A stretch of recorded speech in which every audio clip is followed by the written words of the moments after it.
Hey guys, what's up? Today's podcast is brought to you by Audible. Get a free audiobook download and 30-day free trial at audibletrial.com/eggs show. That's EGGSSHOW. Audible has more than 180,000 titles to choose from for your iPhone, Android, Kindle, or just about any device you can imagine. As Eggs listeners, you can download a free audiobook today by visiting audibletrial.com/eggs show.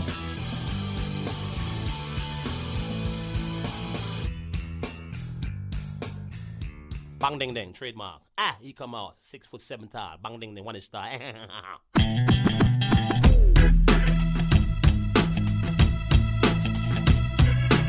dong ding dong ding dong ding dong ding dong ding dong ding.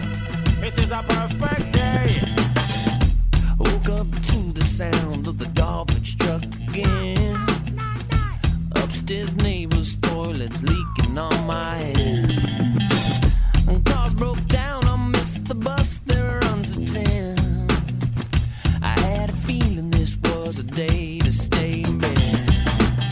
I finally left my pad right on the jumper's cloud roof. A police officer pulled out his gun and said,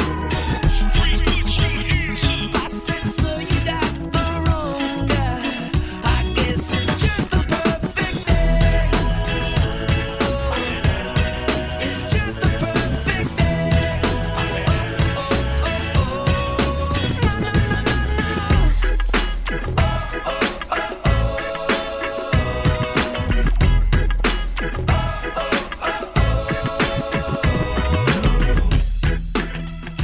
Hey guys, what's up? Welcome to Eggs.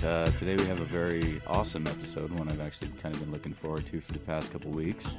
We have a friend of mine, Ian Foster, and a new friend of mine, Scott Foster, who I just met, and there is no relation, actually. They're both Fosters, but they're not brothers, and they play in this group called Foster Brothers. Go figure, right? So thanks for joining us, and let's introduce our guests, Ian and Scott. How you guys doing? Doing good. Thanks Hey for guys, having yeah, us, welcome Mike. to the show. Yeah. So, Ian and I have a history. We kind of grew up together in the same area, Gig Harbor, Washington area. We both went to high school and church and fun stuff when we were kids. And after we graduated, we kind of went our separate ways. And somehow in that traveling or whatever, Ian ended up in Nome, Alaska, and ran into this guy, Scott. And you want to give us a little history of how you got there and how you guys met? Yeah, I was working in eastern Utah. I was working in mining, and I had a buddy that knew Scott, and Scott was also in mining, but he was doing underwater gold dredging, and I was working in gilsonite, so totally different. I mean, What's gilsonite? it's a black rock. It's found only near Bernal, Utah. Okay. And they use it in like paint products. So you had an interest in mining before you ended up in Nome. Well, I had an interest in the money that mining could Okay. All right. could bring me. Yeah. Yeah, but up until I got to know him, I'd never gold panned or anything like that. Anyway, I met Scott. He was playing a show, and so finally our mutual friend introduced us. Scott told me about what he was doing, and it was awesome. Yeah, I mean, he's diving in the Bering Sea for gold. When you say that out loud, diving in the Bering Sea for gold, I mean, who doesn't want to get into that? So what got you into diving, I guess, Scott? Well, my first exposure to gold panning is when I was like 10 years old. Oh, so way back. Yeah, my dad and we used to canoe and do these long float trips down wild and scenic rivers in Alaska. That's where I grew up. Okay, so you're from Nome. Yeah, I'm not from Nome. I'm just from Alaska. So Okay. I grew up in Wasilla. That's where Sarah Palin's from. Oh, yay. She's the one who put Wasilla on the map. if you've ever been there, So have you met her? Yeah, I know. Yeah, it's a small her. town. I'm sure you know her. Like, you call her up and say, hey, what's up? I actually have a letter of commendation from Sarah Palin. Oh, that's pretty cool. Nice. So my first job, I was a river rafting guide. Okay. And out in the middle of nowhere on the side of the river, I found a guy's wallet who'd obviously been floating/fishing the river prior to us. And for whatever reason, his wallet ended up on the side of the river. So I found it, and it had about $600 in it. Oh. I was like a 17-year-old kid. Yes, score. But it also had his fishing license and his Oregon State driver's license in it. Okay. So It was funny because we had all these clients on our trip, and every guy had an idea of what should be done with this wallet. Some were like, "You're never gonna find the dude. Let's just split the money." And some were just like, "You found it. You keep the money." And I was in my head, I was like, his phone number is on his driver's license. Yeah. So it's not and, like you're never going to find the guy. And he had an out-of-state license, which means he got a non-resident fishing license, and the date of issuance was on the license. He got it like a week ago. So he's around. He's around. So when I got off it was a week-long float trip, but when I got off the trip, I called him up and I was like, "Dude, I got your wallet here." And he's like, "Holy." He's like, "You can have all the money that's in it." He's like, "Money doesn't mean anything to me.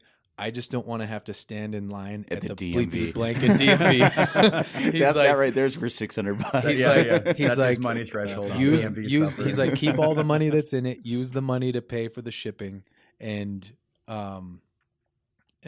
my mom's like, "There's no way you're keeping that money." Yeah, and right. And I was like, I really didn't want to keep it. Something didn't seem right about it.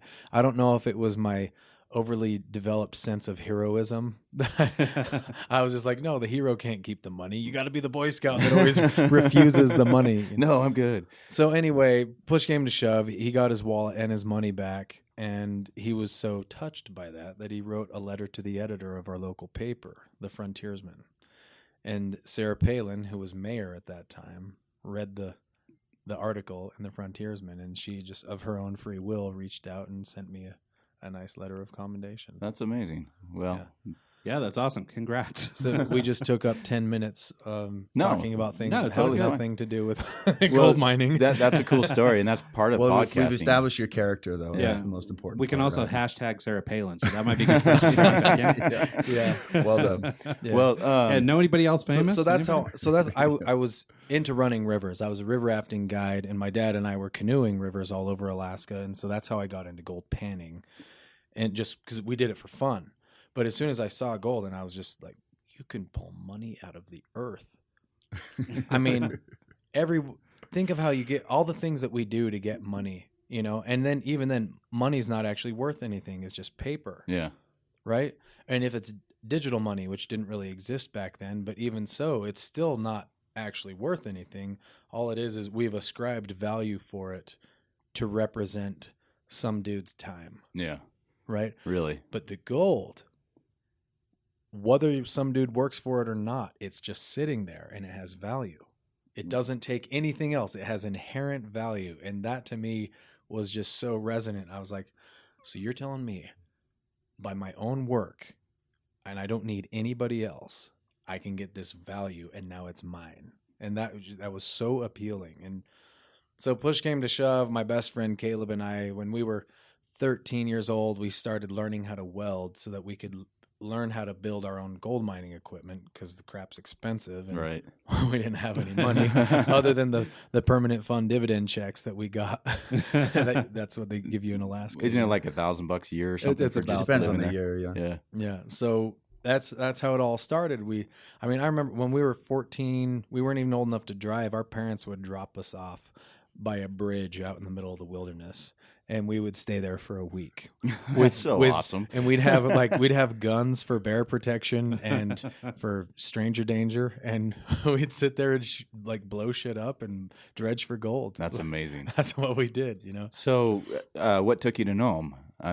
So I'd heard about gold dredging up in Nome, but I didn't know that it was out in the ocean. Like I'd heard about there being lots of gold there. I remember as a kid, I'd heard stories from bush pilots who flew up there, and they talked about when they had tore up the old boardwalk on Front Street. Just all the gold that fell through, probably. Gold coins, gold nuggets, all kinds of stuff. Yeah, that had fallen out of people's pockets, you know, drunks and gamblers and everything. And so there was always an allure about Nome, but it wasn't until Caleb and I, we must have been 22 years old or something. We had built a dredge and we sold it to some guys who were going up to Nome to go investigate some property that was for sale, which oddly enough, they were going to investigate Bluff. Oh, really? Alaska. Where it's at right now? Okay. So we haven't covered this yet, but you guys were actually on the show Bering Sea Gold. You were in the first season. Ian and you both built the Sluicy, that's what it's called, right? The Sluicy. As Yeah, it that's correct. showed on, Yeah. on the show. So on the very first episode, you were on the first season or second season? I was on the first season, and season like 2.5. It was under the ice, so I dove under the ice, and that was like a separate portion of it. Yeah. It was like third season, I think, though. So continue. Now that we cleared that up. So these guys, they wanted to go, the bluff was for sale, which oddly enough, it was for sale by a guy named Randy Smith, who we are dear friends with. He's one of our best friends. He's like a 65-year-old man. But Well, he's become a second father and a mentor to us. He's traveled all over the world, consulting with mining and diamonds and stuff.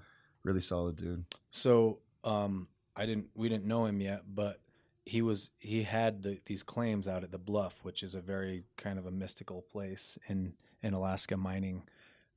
Well, if you're watching the show and you're current on it, you know what the Bluff is. Right. All you got to do is look at the last season and you can see what's going on right now. Yeah. So the Bluff was for sale in 2003, and we had we had our little 5-inch dredge that we'd built for sale, and these guys wanted to buy it, and so I ended up working, and so I was working in a boat building shop, but my best friend Caleb, he got flown up to Nome with the dredge to meet these guys so that he could show them how to put it together, and then they were going to pay him to operate it. They just wanted to do some sampling out on this claim that was for sale so they could see if it was worth buying. Even or worth not. the time, yeah. Right. Well, they get up there and they find out the Bluff is like 60 miles east of Nome, out through In the middle of nowhere. grizzly bear Yeah. infested wilderness. Well, and mining out of Nome is intense in and of itself. And you have a harbor, you have a store, you have restaurants, but Nome is difficult. Yeah. There's a But gas 60 station. miles- Let alone but 60 miles away. east, with no cell reception. And technology at that time in 2003, it's very different than what it was now. Yes. So these guys discovered there's no way we're getting this dredge out there. So they never even made it. But they flew Caleb up there, so he's got to spend a week paid In Nome. in Nome. And what does he do? He goes to the beach and he sees these guys dredging out in the ocean. And we'd been suction dredging for years by this time. But in the river. In rivers. We'd never even conceived of doing it in the ocean. And these guys are out there doing it. And I remember he called me. I remember this call. He's like, dude, they're dredging in the ocean. I was like, are they standing on the beach in waders? He's like, they're diving in the ocean. And I was like, how does their dredge not sink? He's like, they put it on a bigger floating platform. And I was like, are they making any money? And he's like, I watched this guy clean out his sluice box after a day of dredging. And I was like, well, what did you see? Granted, at this point, we had been doing this for years. We had never actually cumulatively found an ounce of gold. Really? Yeah. We were finding little flakes and nuggets at a time. I remember at one point we had And you had invested like 5 G's in your dredge and you hadn't even made a third of it back. not quite that much. We literally built our sluice boxes out of old snowmobiles. We'd cut the tunnel out of a snowmobile, flip it upside down, put some expanded metal grating and some carpet in there, you got a sluice box. That's insanity. Yeah, you can go to the junkyard, get it for free. Like we did everything on the cheap, right? But he tells me, he's like, I've never seen so much gold in my life. He's like, there had to have been 30 or 40 ounces in the sluice box. Okay, so the difference between like your dredge and Mr. Gold's dredge, if you haven't seen the show, go watch it. He's got a full-on excavator on a barge. And they're building this big, huge one that they're the massive one to take We've out to the seen it. Bluff. Is it insanity? Yeah, we've seen it. It's, I mean, not to trash talk too much, but it's all, in my opinion, it's all for show value. Oh, really? Just to add to the content of the show. It's a massive flexing of the testicles. Oh, is okay. what it is. All right. Yeah, I could see that. Yeah. But So push come to shove, he saw how much gold you could get out of the ocean, and he was like, I mean, 30 ounces in a day, I would have been happy with like 30 ounces in a year, or half of that at the time, And at this time, gold was only worth like $300 or $400 an ounce, but still, that was like a $10,000 a day back then. Yeah. I mean, most people on this earth will not argue about $10,000 in a day. So Yeah, right. so Nome all of a sudden became this thing, and it took us a while to get there. I mean, we built this dredge that we were going to take up there in 2004, and right before its construction was complete, the shop we were building it in caught fire and burned the whole thing to the ground. We both lost our life savings in that. That was pretty devastating. How do you recover from something like that? Just go back to the junkyard and start from square one? It's a long story, but at that point we just kind of put gold dredging on the back burner, and then Caleb got married and a bunch of other things. So that just, and we're still great friends to this day, but that was kind of the end of our joint gold mining initiative. But push came to shove. One of my best friends, Dylan, his grandpa had heard about what I was trying to do, and he's like kind of a doomsday naysayer guy, kind of guy, and so all these guys want gold, like everybody wants their hands on gold. So he funded an operation for us to go up there, and it was at the Sluicy. No, that was just, it was a dredge that they named the Blue Betty, and it was built by Robert Dahlke in Sunnyside, Washington, and Dylan and I we spent a month in Washington helping Dahlke finish building the dredge because he was so overloaded with work. Wow. I mean, it was like the rush before the rush, but just with the price of gold escalating. I mean, for most of my young adult life, gold was like $300 or $400 an ounce. And then all of a sudden over the course of a couple of years, it had jumped up to like $600-700 an ounce. Pretty much doubled in value. So and everyone just thought it would keep going up. So by 2008, we got this operation going up there. And I mean, it was a steep curve, but we still managed to pull like 60 ounces. It was our first year. Wow. That's amazing for any first year operation to pull that kind of gold. That's crazy. I guess it comes back to the experience you had in the river and getting everything kind of dialed in as a kid. Yeah. Well, and honestly, it wasn't just me. It was the fact that I went and surrounded myself with mentors who had been doing it their whole career up there. Like this guy, Yano, he actually passed away this last year. Jan Kralik, everyone called him Yano. He's like a hero. He's a godfather of dredging in Nome. Wow. But he's a solid dude. He's one of those guys that he would, you'd ask him a question about what you're doing. And sometimes when you're a younger guy trying to figure stuff out, you tell the older guys like how it's going to be done, you know? And some of the older guys will just slap you, they'll be like, no, that's not how it's done. But some of them, they'll say, okay, well, I'll look forward to hearing how it goes. And then just walk away and let you experience it. Yeah. and if watch you're you smart, spiral in your demise. Yeah. And if you're a smart younger guy, you listen to that tone and you listen to that phrasing, and you're like, oh, wait a minute. If you didn't say that's going to work, then maybe I should reevaluate. You know? And so he would be like that. He was a very wise mentor. But Jano was a Slovakian, born and raised in Slovakia, communist Russia. Wow. Or communist Soviet Union. And he was playing soccer on the Slovakian national team, and they went to a tournament in Austria, and he escaped to a refugee camp. And then he made his way, he got a ticket to New York City, and he basically like starved and worked and like hoboed his way across the nation. He'd always read Jack London books as a kid. So that's what took him to Alaska. And it I wonder took how him many a year. people have gone to Alaska because of Jack London. Probably. Oh, well, I wonder how many people have gone to Alaska because of Bering Sea Gold too. Probably. Well, that to me, okay. So the last season, I was watching a little bit of it, and since they started talking about the bluff and Mr. Gold went out there and kind of had them kind of do their thing, you look at the last. I know, right? It's just laughable. It's hard for me to keep a straight face when I say that. He's Well, I don't. What's his actual name? What's his aliases? actual name? Sean Pomeranke. Pomeranke. Okay.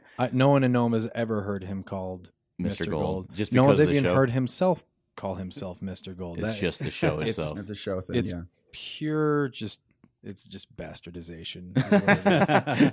Well, anyways, looking back at the last season, you see people camping on the beach up there and just pulling their dredges out up there, and it went from like no one to like it looked like the whole beach was just covered of people camping, and it's probably directly related to the show. People coming up there because of that. No, absolutely. We met some people that had never come up to Nome before, never minded Nome, and their plan was bluff. And we've been up there for years, and we have connections. We know the people that own the bluff. So we had tremendous amount of infrastructure and experience lined up. And even then, it's a daunting task. Yeah. So we had people getting off the plane, buying a boat, and motoring out there. It was a cluster. I can't even imagine. It was completely irresponsible. Well, just looking at the guys from Hawaii, I can't remember their names either. The three brothers or the two brothers and the crazy dad. Zero experience flying in from Hawaii. Here we go. Let's be miners. And I mean, that's a little bit beyond me. I wouldn't go up there and do that, but sure thing. Well, bless their heart. I mean, on one side, it's like, jumping in. I've always jumped into deep water and just learned how to swim, you know, so I respect that. And you got to have dreams and stuff. So I'm not criticizing that. Down at the bluff, though, but expecting other people to save you when you just don't plan accordingly. Yeah. That's the issue down the bluff, because it's very serious down there. So let's switch topics here a little bit. Let's switch to Ian. You went to college for psychology, and you went up there and you were working in. So naturally, I went to work in an underground mine because you can't make money in psychology. Right, it's a pretty logical next step, really. Yeah.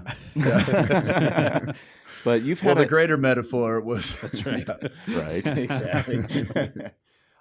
You went up there to kind of. You didn't initially go up there for money. You went up there for.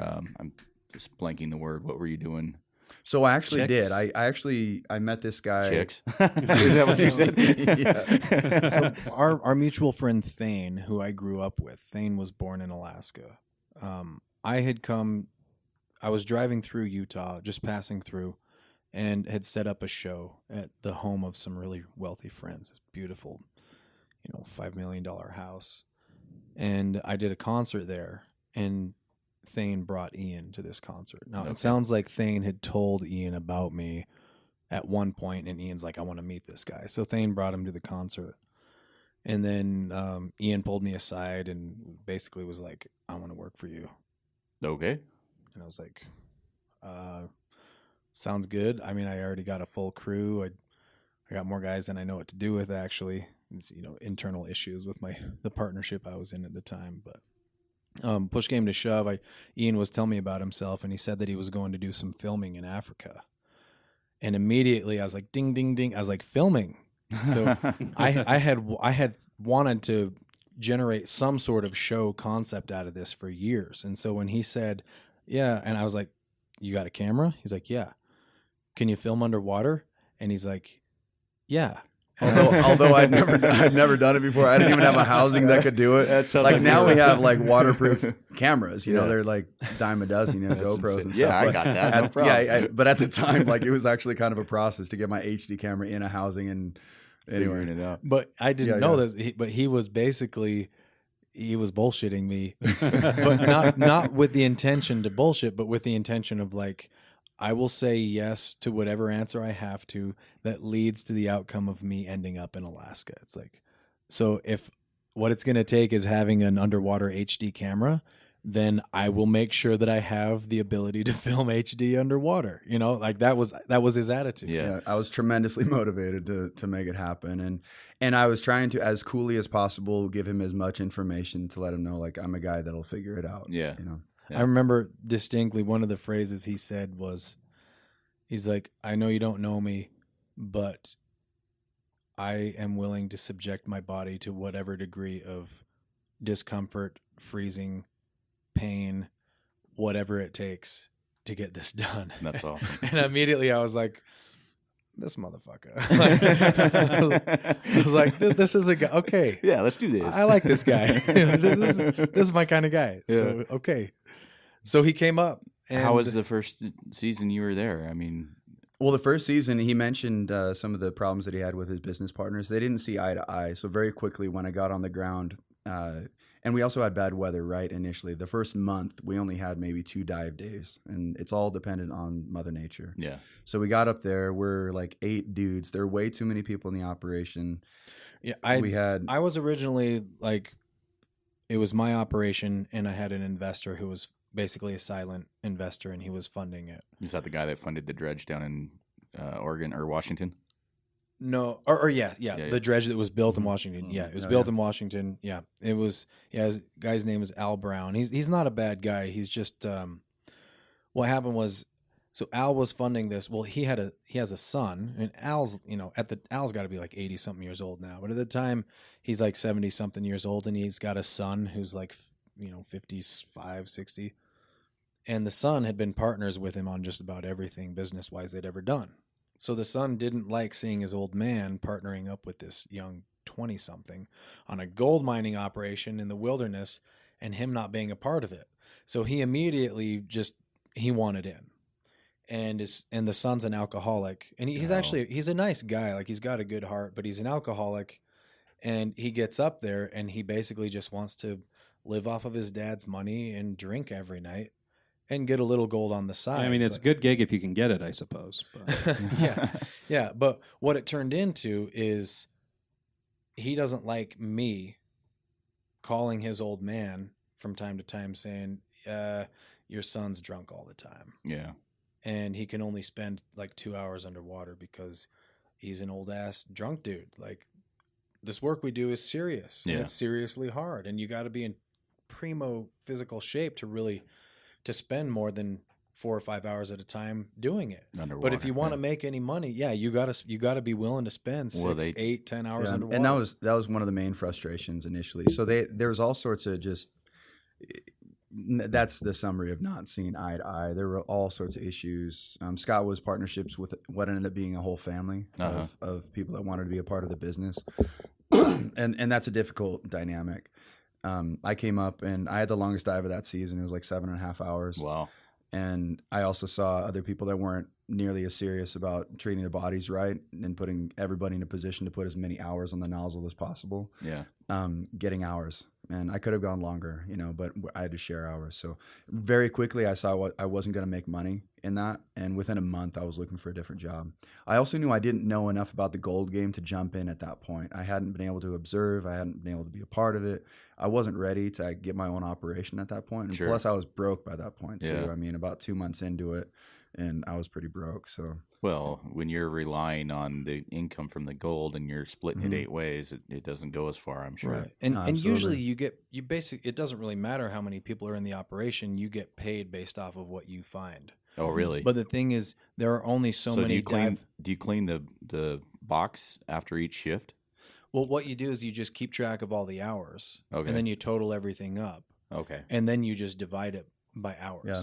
There's a tremendous amount of trust and just like the dynamic of just relationships. You have to manage your relationships so well in the gold mining operation because some days, Scott is a testament to this in our, our operations later on. Like some days he's a very strong diver, but some days he would get the first shift and then the weather would kick up. And so he would have 6-10 hours more dive time than everybody else. And it wasn't necessarily because, he's as strong of a diver as he is. The weather was allowed. It's a weather thing. Yeah. And so all of a sudden we had to have a conversation within the operation. Well, how are we going to make that, equitable? Yeah. Sometimes like I'll forego my shift so that somebody else can get some hours, an equal number of hours. Yeah. But what happens is I'm trying to manage an operation here, and I'm up in Alaska, like boots on the ground, right? I'm in the trenches, and then this 60-year-old drunk is calling his old man saying, "Hey, I need more of my friends up here. Oh,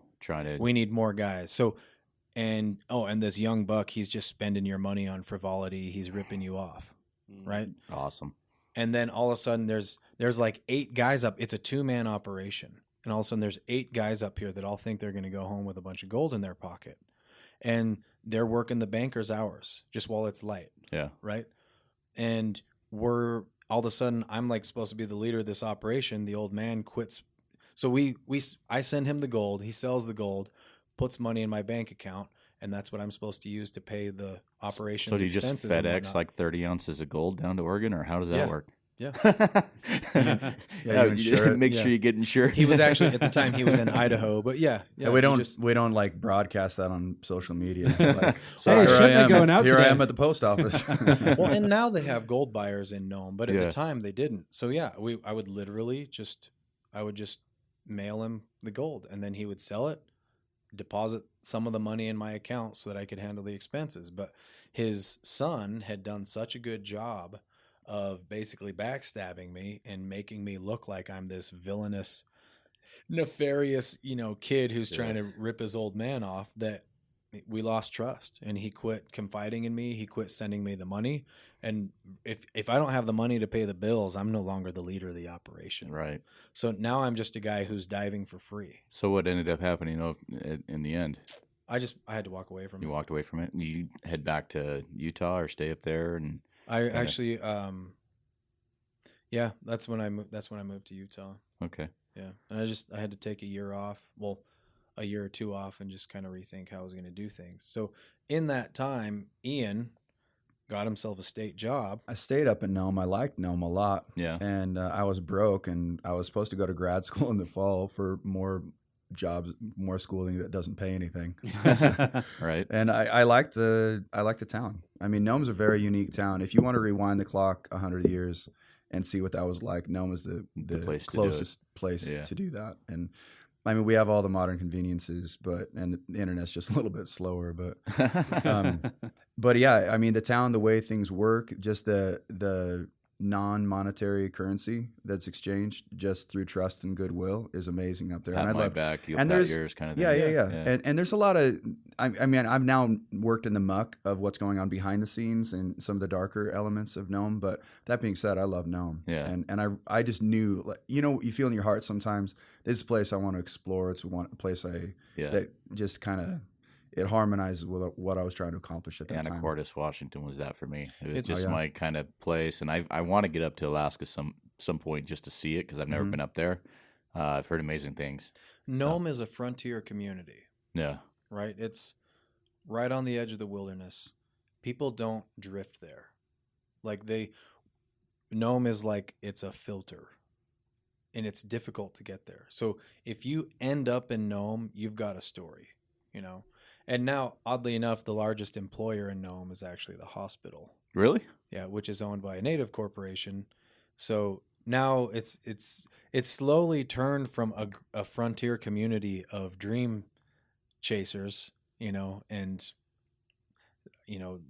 pioneer mentality, and now it's kind of turning into this bureaucratic. Yeah, It's like, well, okay, the state government says if you've got people here and you've got kids here, then they need a school. So you build a school. Well, if you got a school, now you got to have teachers. Well, the teachers bring their families. Well, now you've got families and teachers, and now you've got to have a hospital. So now you and build a airport, hospital. and- Now you've got to have doctors. And then, but what it's turned into is it used to be mining, fishing, and subsistence are what economically supported the community. Now what supports the community is subsidies. Yeah. Yeah. Everybody that works there is ultimately an extension of some form of bureaucracy.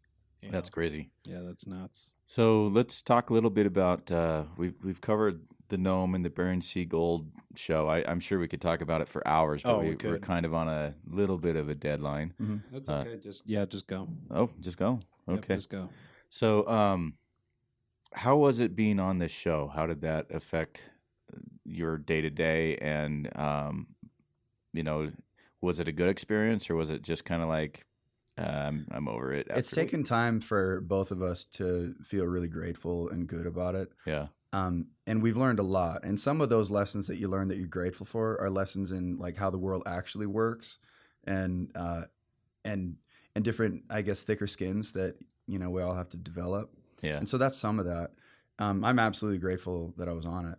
I mean, maybe Scott can just answer for himself, but I'm absolutely grateful I was on it. It took a lot of years, though, just because of how it went down and what happened between season 1 and season 2 and what happened after that. And also just the way main, like, big business television, not just the channel that we were associated with, but you see a lot of the stories that are coming to light out of Hollywood, Yeah. how big bureaucratic television organizations treat people. Sure.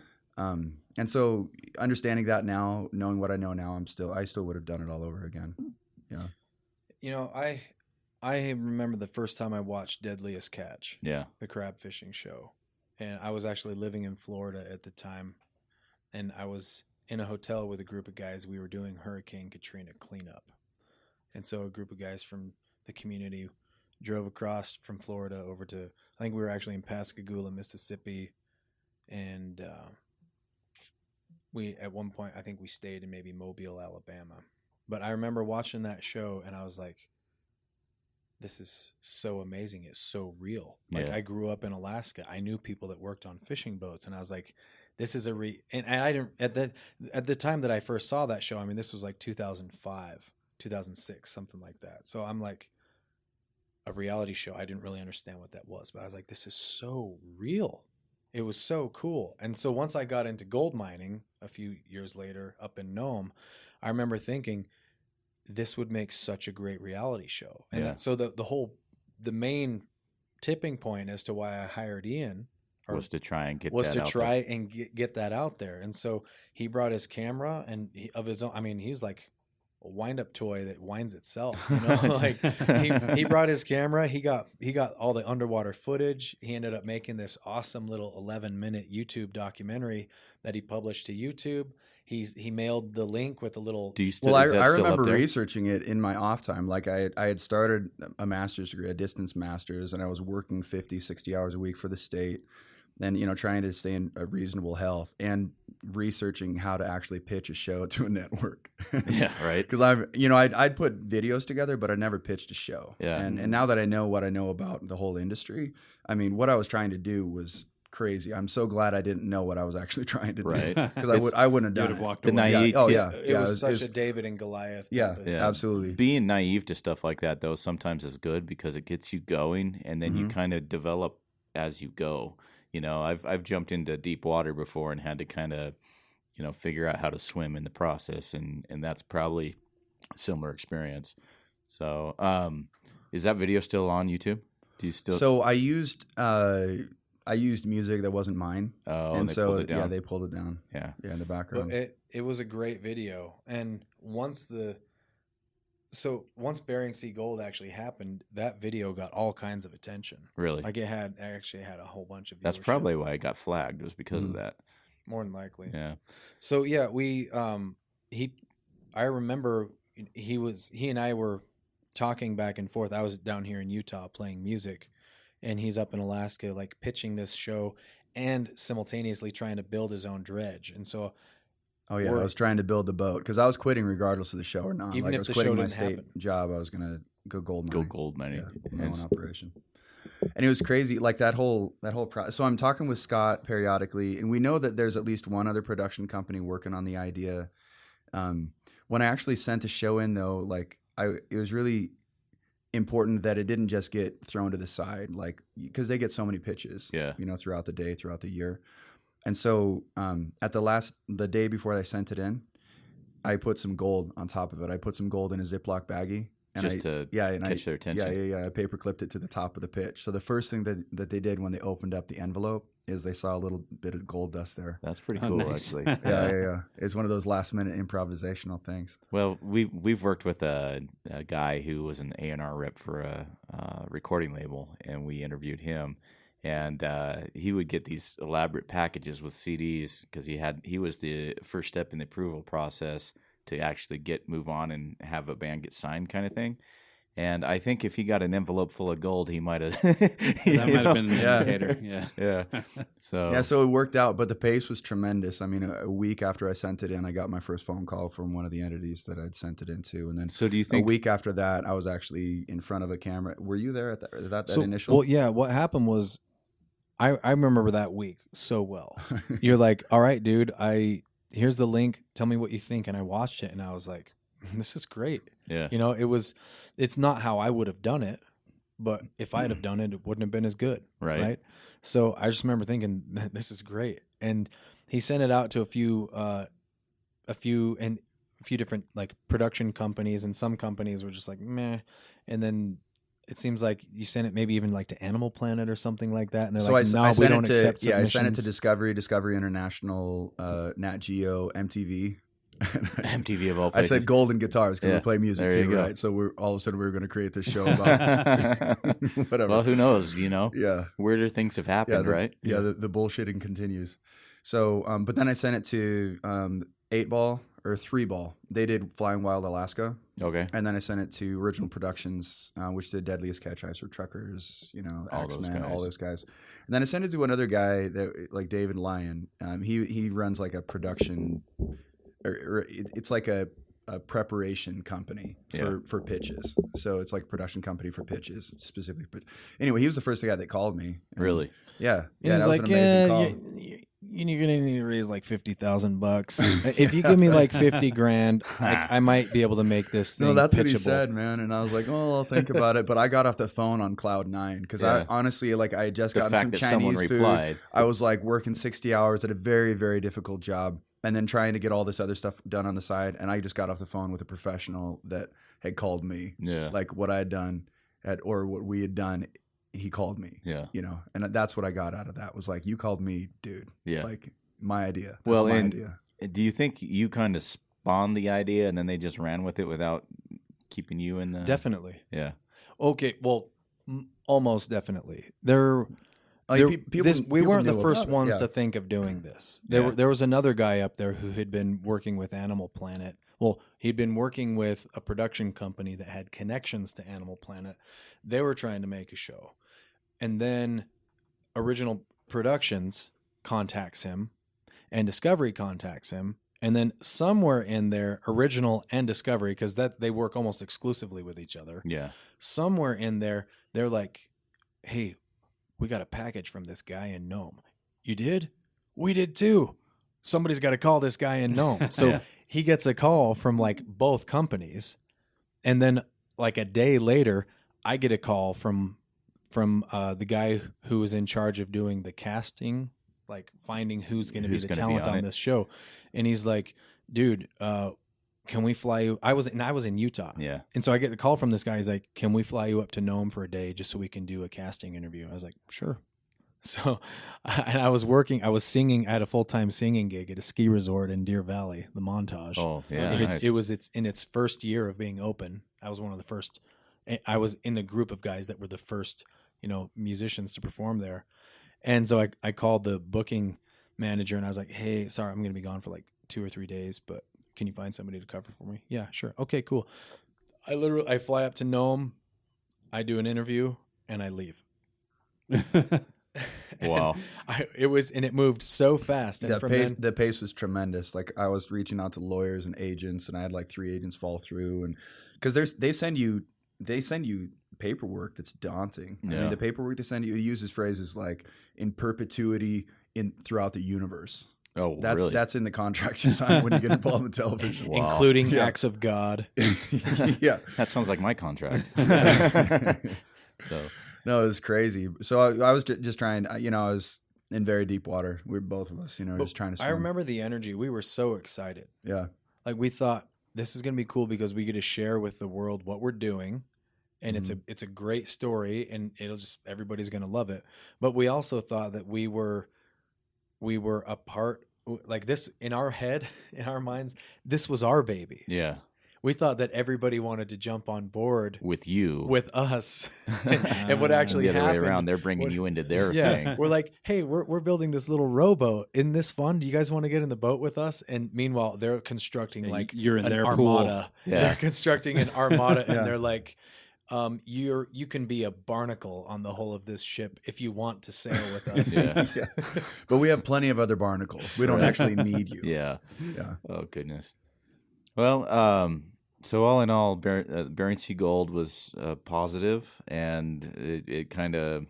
It was Yeah, a huge much- source of stress, and Yeah. and for me, I played my cards wrong. It turned into like basically financial ruin. Really? After the first season, here's what the game plan looked like: is the captains will make X salary with the show as on top of their talent actual fee. gold. Yeah, because nobody touches your gold. Yeah. It's not reality if the show is like subsidizing a mining operation and then taking a profit. Well, and They don't frankly, the want- gold numbers aren't reality anyway. Yeah.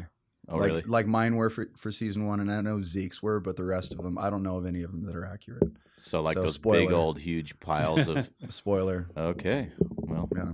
that's interesting.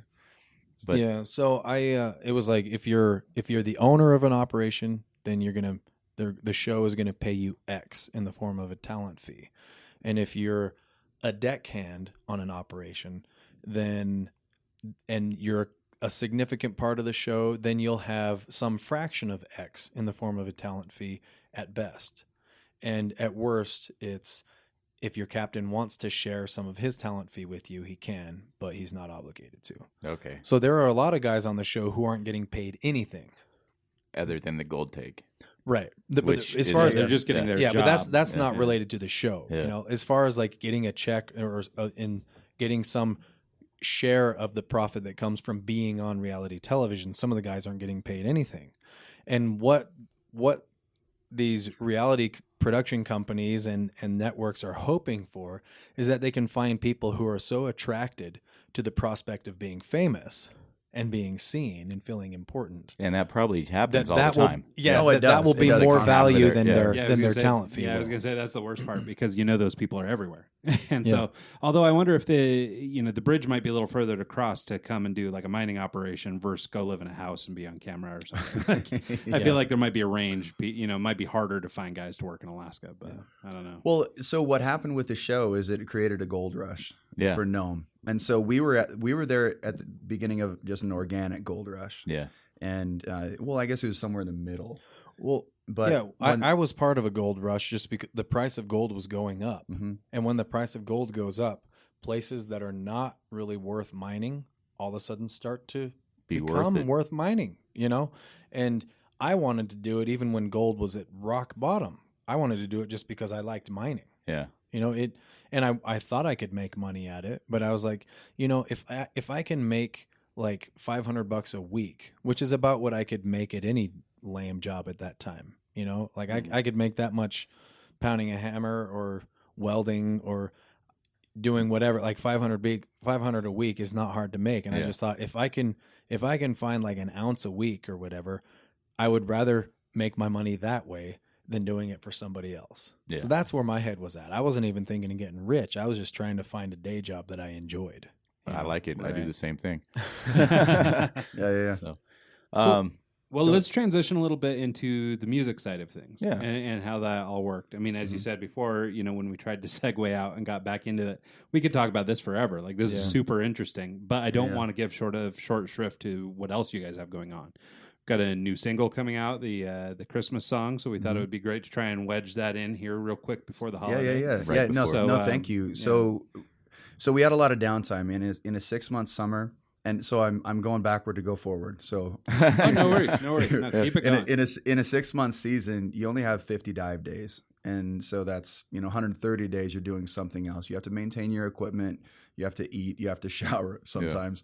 But anyway, Once a year. point is you have a lot of downtime. And so that first summer when I went up to work with Scott, we lived in a tent. It was a big World War II Army tent, and then later we lived in a cabin for about 3 summers after that. So we spent about 4 summers on the beach. Scott spent 5. He spent a summer longer than I did.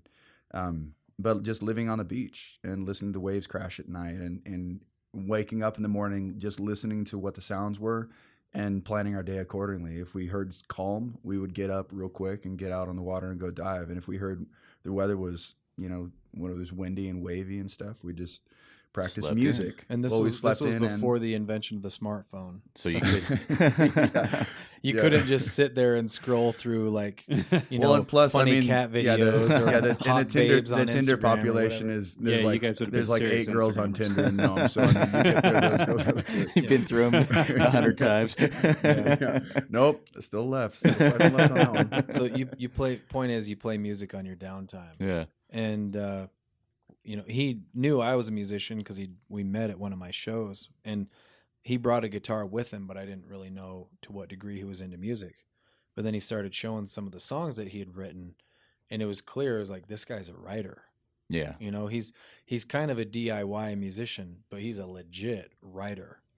And I was kind of the flip flop of that. I was a DIY writer. That's something, do it yourself, or I was trying to figure out how to do it, but I never really took any classes in it. I never considered myself a writer, but I could come up with licks and music all day long. So you're the musician and he's the lyrical content for the most part. Right. And I don't mean to completely downplay my writing abilities because, every artist, an artist is an artist, Yeah. right? And you just kind of learn how to manifest yourself Well, through see, one medium or according to your another. strengths. But you like, I think any artist can become a writer, So- and any writer can become a musician if you're willing to just kind of put your axe to the Yeah, grindstone. put the time in. Yeah. Yeah, we've interviewed a couple lead singers of bands, and I always go back to like their lyrical content because to be in that role and actually writing the lyrics for the songs is, to me, daunting. Like actually coming up with, this is me, this is what I want to say, this is getting my thoughts out there to the world. That right there in and of itself is an art, and being able to do it eloquently is hard. So Well, props. what I noticed Thanks. about Ian's writing too right away is my music was always very poetic and abstract, and it was about using words to create these, almost like modern artistic, scenes. I was creating scenery with my words. Ian had humanity. Like, he had a firm grasp on humanity, and he was putting that, like, he was telling stories that resonate with people based off of their experiences. Well, one of your songs, remind me of the title as I go and describe it, is talking about your lineage and further along. Further along. Do you want to tell the story behind that song? We don't have it recorded yet, but go ahead and just talk about it. Yeah. Did you want to say something? You good? Yeah, I was in the middle of a bunch of different things, but I was in Johannesburg, and because of the show, somebody reached out to me and wanted a presentation given in Germany, and that's where I'm from. That's where all my people are from, Germany and Poland, that area. So he reaches out. So I'm in Johannesburg preparing to give a lecture on the American dream in Germany. Yeah. But Johannesburg in South Africa. And this is your first time going to Germany, right? Yeah, that's correct. Yeah, I'd had a couple of layovers, but I never left the airport.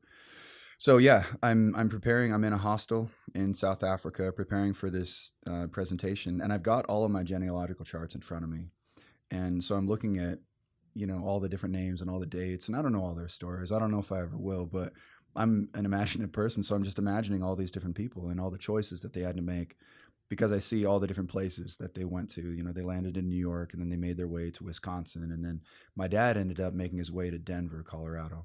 And then he moved to California, which is where I was born. We moved up to Washington, which is the gateway to Alaska, as everybody knows. And then I went up to Alaska. Now I'm in Johannesburg, preparing to go back to Germany to talk to people about the journey. Yeah.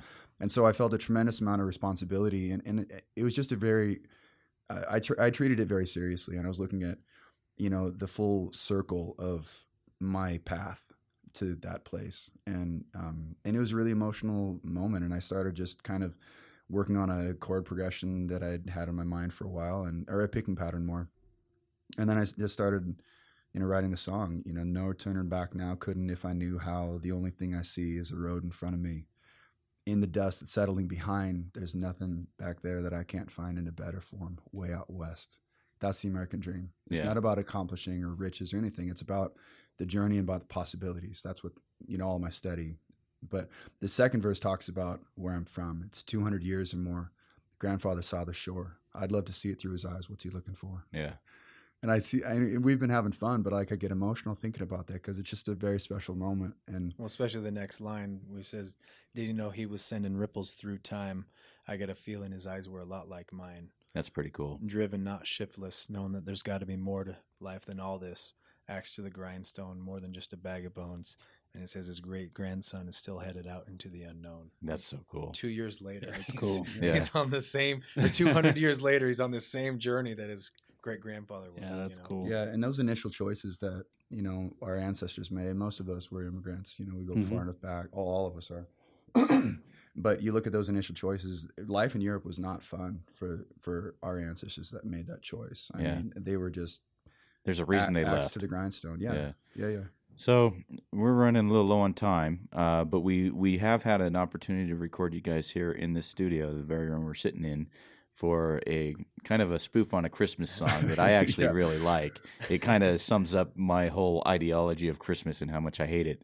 But and it's a total transition. Yeah. Like I honestly, I naturally go to a melancholy place when I write lyrics, and Scott is naturally happier with his lyrics, and so we're kind of like Pink Floyd with like Roger Waters, and like our lyrics actually get to a really good balanced place. And so it's been a lot of fun working on this music project over the last 10 years with Scott. But yeah, it's from the time that I first heard him sing, and I was like, well, he's got his music and I've got mine, and then we didn't actually write a song together until 2013. And we're sitting on the beach in our cabin talking about a friend who'd just gone through a really rough time. A friend who was on the show, his best friend had just killed himself. He was $200,000 in debt. Now he's making like $200,000 or $300,000 a year, and he doesn't have a penny to show for it. And he's just coming under all this stuff. And we end up, Ian's like, dude, and he just sings this line to a song, and I instantly find a guitar part for it. And then I start kind of supplementing my lines into the song. And we wrote a song, you know, we started at like we'd been 12:30 friends for or like 1, 5 years, and we'd never actually written a song together. We'd sang a few songs together, but we'd never actually written one. And yeah, we started writing it at midnight, and by 3 or 4 a.m. we had a song. I love it. And then we started performing it for people, and everybody else loved it. And we're like, neither of us saw this coming, you know? So now it's been, you know, it's been like 5 years since that point, and we've merged these two.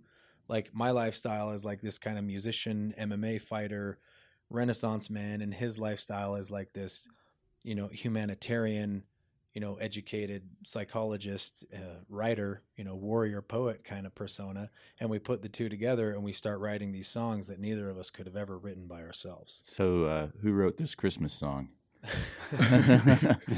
Who wants to claim responsibility? Yeah. So like neither one of us. Yeah. I don't know. I think I saw it on YouTube. So I wrote this one. This was in response to I think it's Soft 100 FM here in Salt Lake.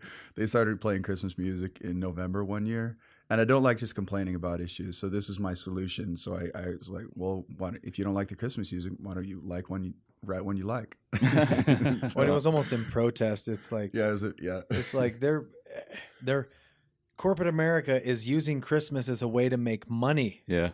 You know, kind of like Valentine's Day and Hallmark. It's sickening. It's like, come on, we all want Christmas, but it doesn't mean that you get to start like playing the Christmas songs when Thanksgiving hasn't even happened yet. And you're just trying to get everybody on board to spend their money. Yeah, I hate it. That's the whole reason I don't like Christmas. It's the Black Friday. It's all the stuff that the commercialization. I like the holidays. I used to enjoy it. Now I can't stand it. It drives me insane. Well, yeah, Black Friday was the example I was going to use, because Black Friday now starts on like Wednesday.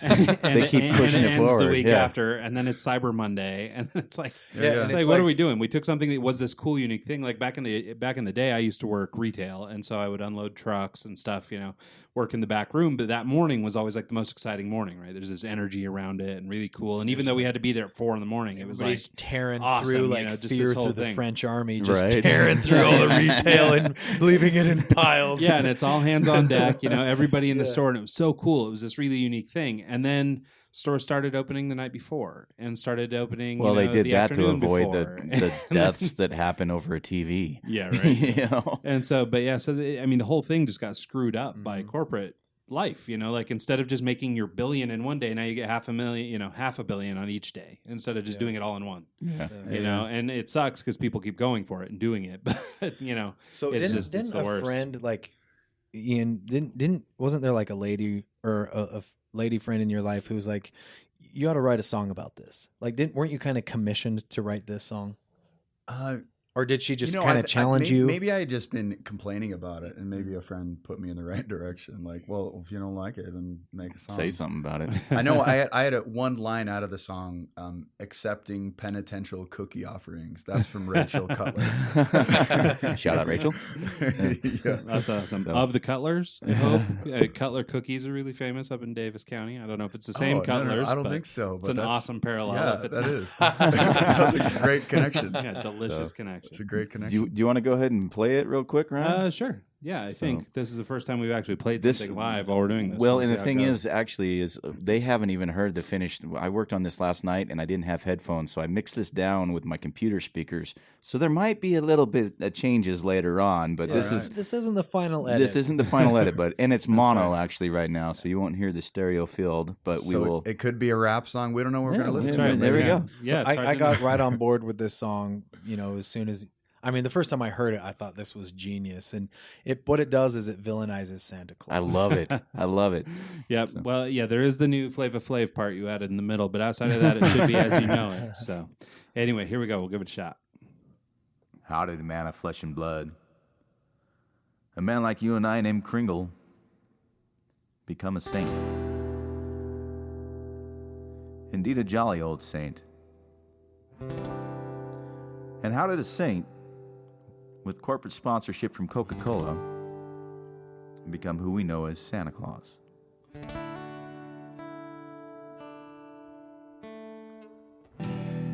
sees you when you're sleeping. He knows when you're awake.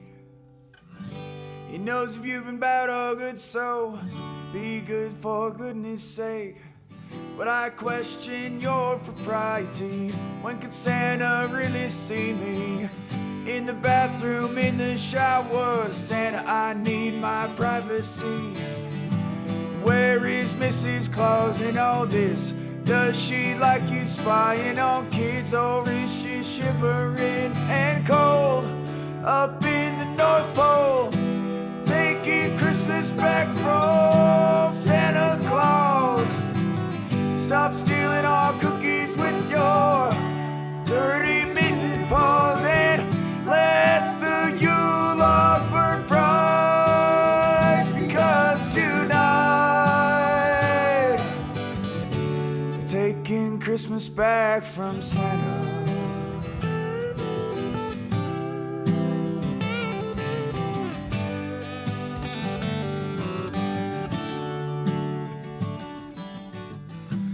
How did you become the police of little kids' morality? They write their humble little lists.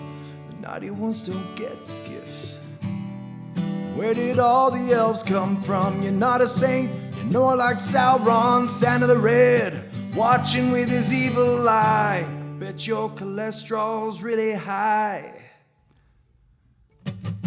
Accepting penitential cookie offerings, putting lumps of coal in kids' stockings. You can visit millions in one night, but I ain't scared to fight. Oh, taking Christmas back from Santa Claus. Stop stealing our cookies with your dirty mitten paws and let the Yule log burn bright, 'cause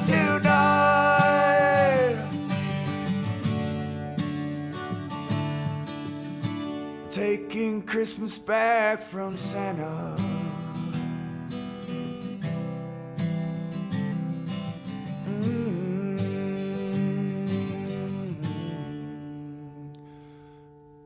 We're taking Christmas back, Santa. I love the creepy voice at the end.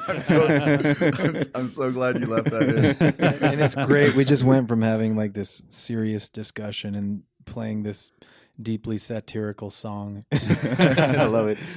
That's all right. You know, we like to show the range here. Well, and the cool part is that was, I mean, we recorded that in this podcasting studio as just kind of a proof of concept kind of thing, and it was fun to actually do. Right. So thanks for coming in and doing that and making the time to make it happen. So it's kind of fun.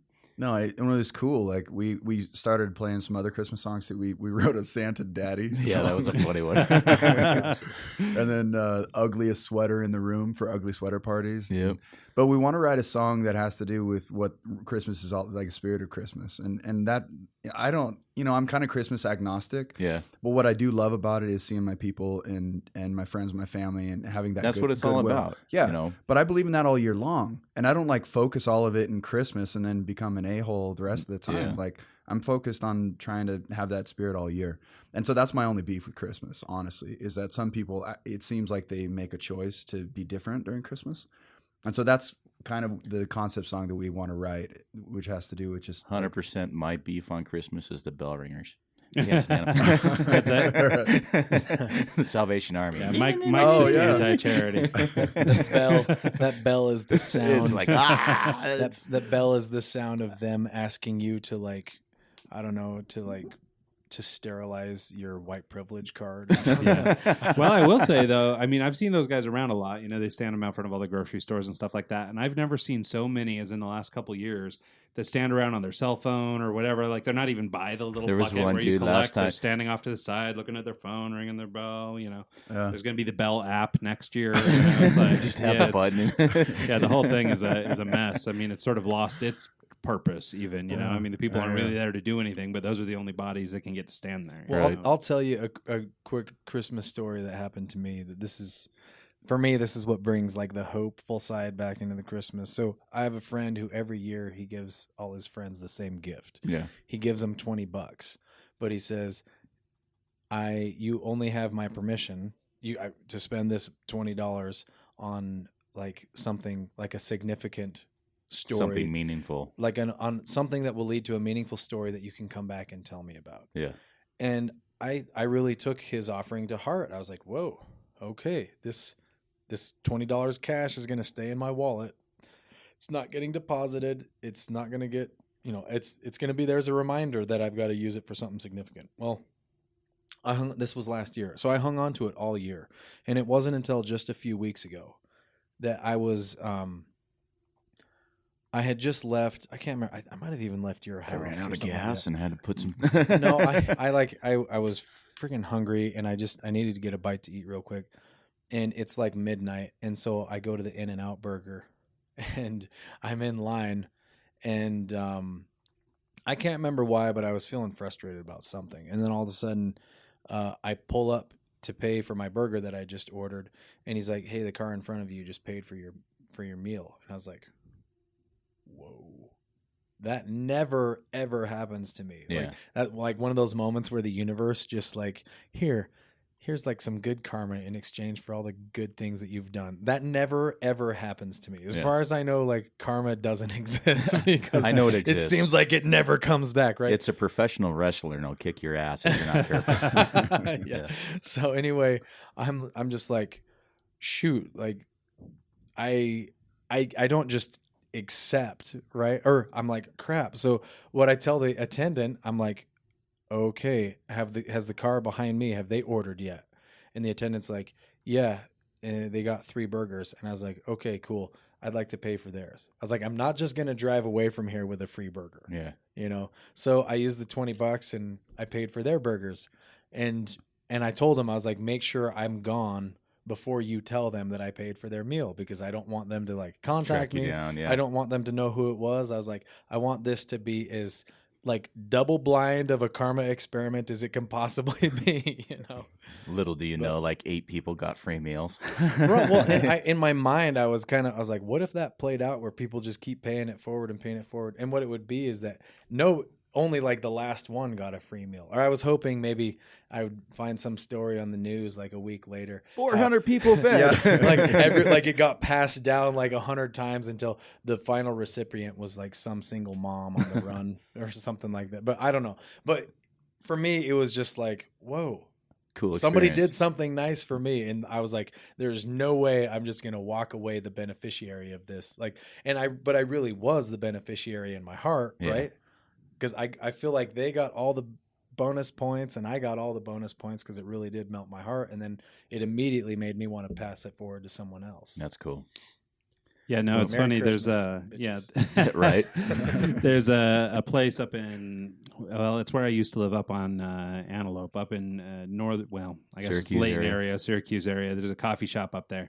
And I'm spacing out on the name. It's been a few years since I've been there. But their whole thing is everybody there. I mean, they do this kind of thing where they, the car in front of you will pay. They do that kind of thing a lot. But the reason they do it is the people that work there are so insanely cool and so insanely polite and upbeat and everything that like your whole day is made better by just going to this coffee shop, and it inspires you to do good things. And so they keep that kind of thing going almost all the time.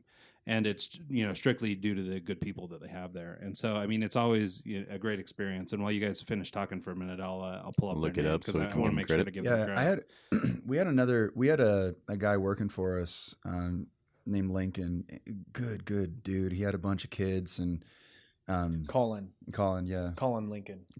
Sorry. Well, he has a really name. long native last name, but for all intents and purposes, everyone calls him Colin. Yeah. Colin Lincoln. Yeah. Yeah. So anyway, he's working for us. He gets paid, and he wants to take his family out to a good bite to eat. So he goes to a restaurant, which is expensive in Nome. And he's got 5 or 6 kids. Yeah, I'm sure it's not cheap just to get the food up there. So he orders a pizza, orders all the stops, and this guy in work clothes. Everybody wears work clothes. It doesn't matter what your profession is.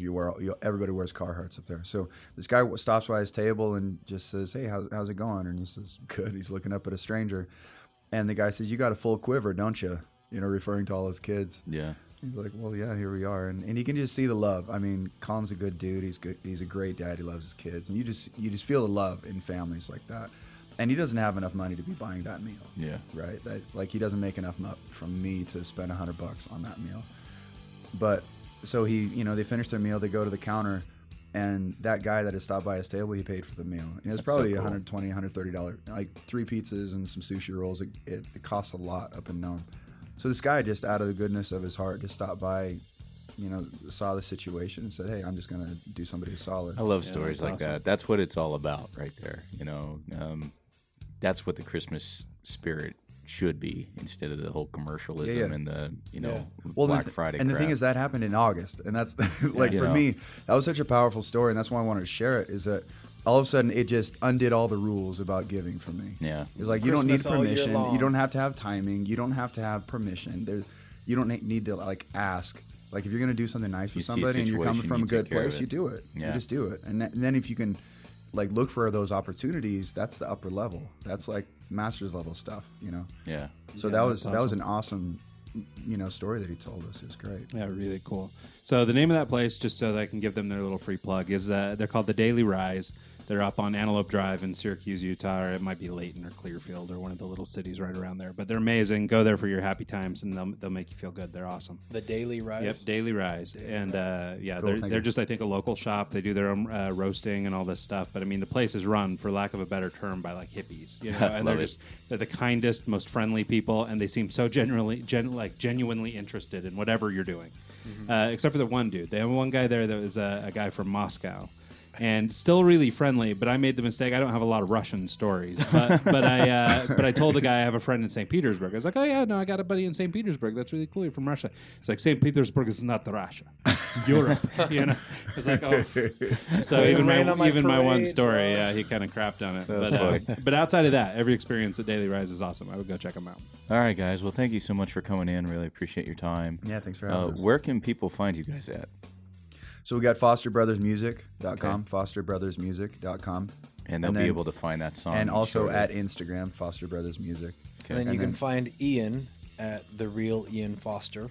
I love it Instagram. that it's the real Ian Foster. You call his phone, and that's the voicemail. You've reached the real Ian Foster. And I was doing that before Trump was doing that. So that's where he got that from. God, you guys are and then good. Scott, his is Scott Foster Rocks. Okay. No, Scott Foster Rock. Oh, rocks, no rocks. Rock. Rock. He Scott rocks Foster also, Rock. But he also rocks. So cool. Well, that's awesome. And as usual, everybody knows you can catch our show, eggscast.com. You can find it at iTunes, Google Play, any old place where pods are sold. Outside of that, Mike, anything else? I think we're good to go. Cool. All right, guys. Thanks so much for coming and doing the show. We really appreciate it. And making the time. It was awesome. Thanks so much. Take care.